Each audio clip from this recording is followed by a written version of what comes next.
I was impressed by the number of entries from so many different markets and the variety of themes covered by the projects in this category. The entries were laser focused on issues of significant importance to global markets and making tangible impact. The level of commitment to ESG integration from firms across the globe was truly inspiring.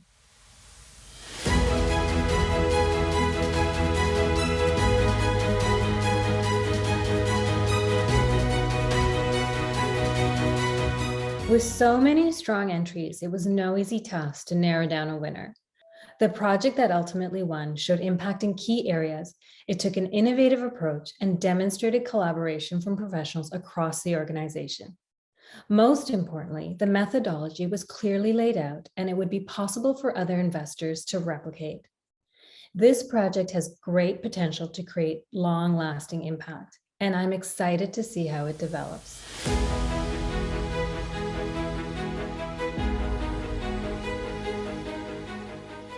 As researchers and investors incorporating ESG, one of the real problems we have is how can we look behind the possible greenwashing and accurately measure what has really been achieved?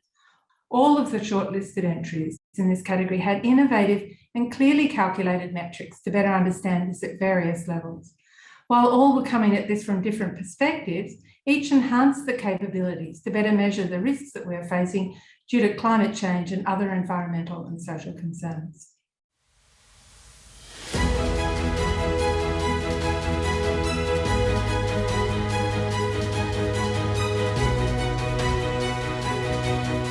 We hear the circular economy discussion quite broadly debated these days, and it often appears almost too far-reaching to be taken on across the globe. This project identified clearly the risks and the opportunities around the global food chain, including food security concerns and the environmental risks associated with food production. It provided insights into investing into the circular food economy, including an in-depth investigation into the growth in circular economy funds. This is an important part of moving to a more sustainable economic future, as it incorporates social and environmental impacts into its consideration. In my view, this project faced head-on a difficult-to-define part of the journey that will be required to reach the outcomes the planet needs.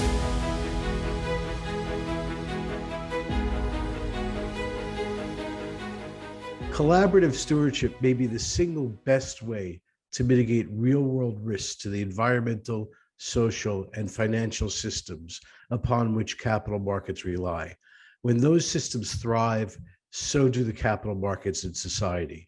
When they fail, the impact is felt by nearly all stakeholders, including investors.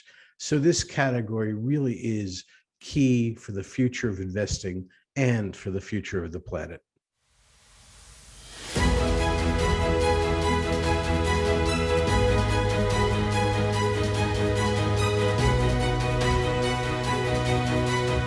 Social media has become the single most powerful tool affecting societal cohesion, helping to determine whether we all live together or devolve into factions that hate each other.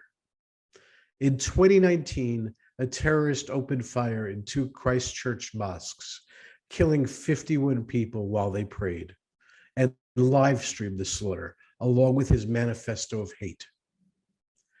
In response, the Guardians of the New Zealand Superannuation Fund began a campaign to force Facebook, Alphabet, and Twitter to combat hate speech and the live streaming of terrorist attacks. The Guardians built a coalition of 103 international investors, some 13.5 trillion New Zealand dollars. They publicly explained both the moral imperative and the business case. They moved beyond investors and involved the governments of New Zealand and France. When the initiative seemed stalled, they published an open letter calling on the social media giants to establish lines of accountability and adequate resources. This is an initiative that is clearly still a work in progress, but it is an incredibly important one. It has the potential to mitigate the social catastrophe that doing nothing would bring. And the Guardians have the resolve and the creativity to see it through. I am very gratified that it won the PRI Award.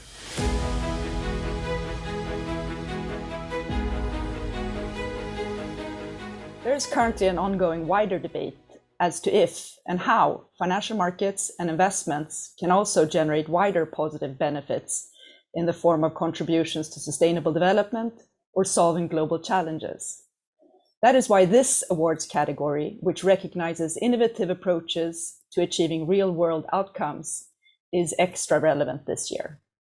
And it's particularly encouraging to see the range of issues addressed and outcomes achieved among this year's entries.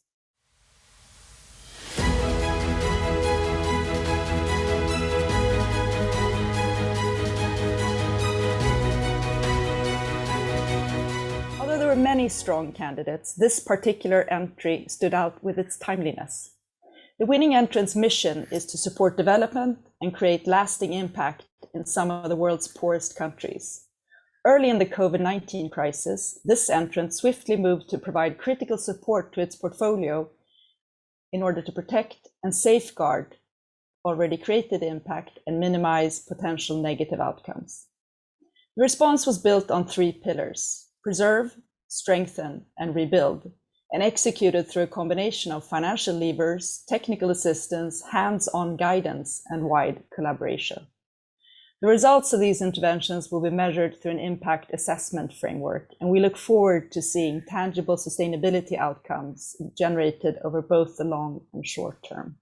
Congratulations.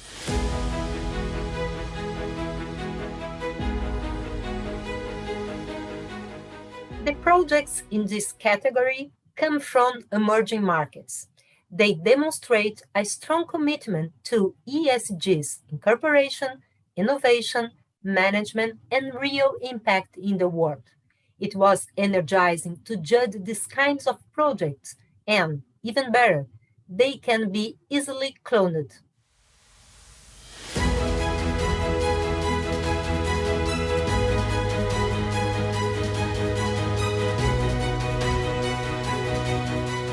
There were many strong candidates. This project stood out because it demonstrates the true meaning of the expression lead by example. This is shown by the project's consistency over time, stakeholders' engagement, and the results achieved so far. Also, because of this being the decade of action, it's very important their commitment to the UN's 2030 Agenda, with the aspiration of positively impacting the lives of 100 million people in Africa by the end of the decade. May this project also inspire more signatories to follow its lead.